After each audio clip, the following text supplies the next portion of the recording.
সময় পেরিয়ে যায়, দিন বদলায়, সম্পর্কের রং ফিকে হয়ে আসে, কথোপকথন থেমে যায়, তবুও কিছু স্মৃতি থেকে যায় মনের এক গহীনে, নিঃশব্দ সাক্ষী হয়ে।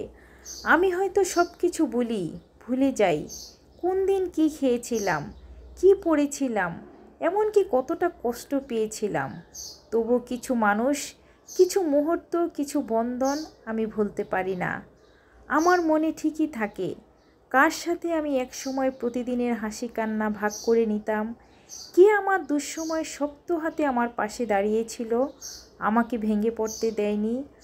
আবার মনে থাকে সেই মানুষটাও যে প্রতিজ্ঞা করেছিল কখনো ছেড়ে যাবে না, অথচ মাঝপথই হাতটা ছেড়ে চলে গিয়েছিল নিঃশব্দে। এইসব মানুষদের আমি মনে রাখি, কারণ ওদের সাথে গড়ে উঠেছিল আমার গল্পের কিছু মূল্যবান অধ্যায়।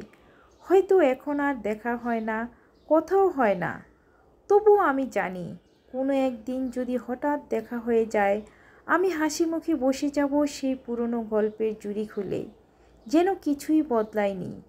সেই সময়টা কি ফিরে আসবে? আমি হয়তো সময়ের হিসেব রাখতে পারি না, কিন্তু মানুষের হৃদয়ের সংযোগ ওটা আমি ভুলি না। আমার ভেতরে ওরা থেকে যায় নিঃশব্দে অদৃশ্য বন্ধনের মতো। আমি সব বলি, কিন্তু মানুষ বলি না। হ্যালো ভিউয়ার্স, আসসালামু আলাইকুম। আশা করি সবাই ভালো আছেন। আলহামদুলিল্লাহ, আমিও ভালো আছি। কথা বলতে বলতে অনেকগুলো কাজ আপনাদের সাথে শেয়ার করেছি।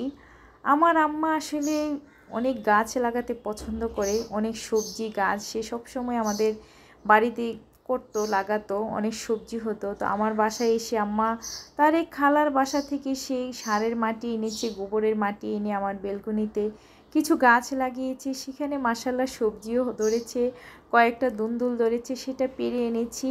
তো যাই হোক, সেটা রেখেছি, আমি আজকে তরকারিতে রান্না করব সেটা। তো সকালে আসলে অনেকগুলো রুটি তৈরি করেছি। আমার ময়না আলু ভাজি দিয়ে রুটি খুব পছন্দ করে।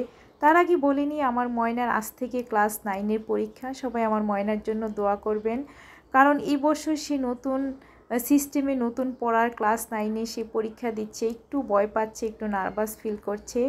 আর ময়নার জন্য আমের আচার দিচ্ছি। সেদিন মা মেয়ে মিলে বাজার থেকে কাঁচা আম কিনে এনেছিলাম, সেগুলো একটু রোদে শুকিয়ে আচার তৈরি করব, একটু অন্যরকম আচার। কারণ আমার বড় মেয়ে একটু টক আচার পছন্দ করে, সেজন্য এই আচারটা একটু রোদে শুকিয়ে দিলে ঝরঝরা থাকে, আচারটা খেতে পছন্দ করে।